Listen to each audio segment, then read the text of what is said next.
আজকে যে গাছটির কথা বলবো গাছটি হলো পিনাট বাটার বা চীনাবাদাম।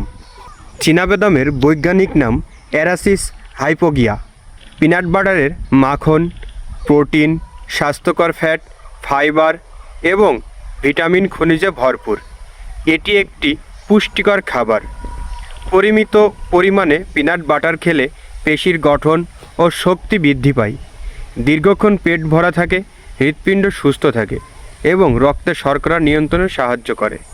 পুষ্টিগুণ ও উপকারিতা: 2 চামচ পিনাট বাটারে প্রায় 7 গ্রাম উদ্ভিদভিত্তিক প্রোটিন থাকে, যা শরীরের গঠনে ও শক্তি যোগাতে কাজ করে।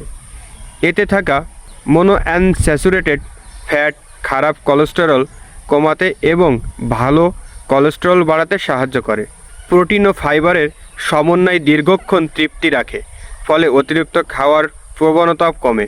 এটি ভিটামিন ই, ম্যাগনেসিয়াম, পটাশিয়াম ও জিঙ্কের চমৎকার উৎস, যা রোগ প্রতিরোধ ক্ষমতা ও হাড়ের স্বাস্থ্য ভালো রাখে। এতে থাকা রেসভেরাট্রল নামক অ্যান্টিঅক্সিডেন্ট দীর্ঘস্থায়ী রোগের ঝুঁকি কমাতে সাহায্য করে। গাছ লাগান, ফল খান। গাছ নাই, ফলও নাই।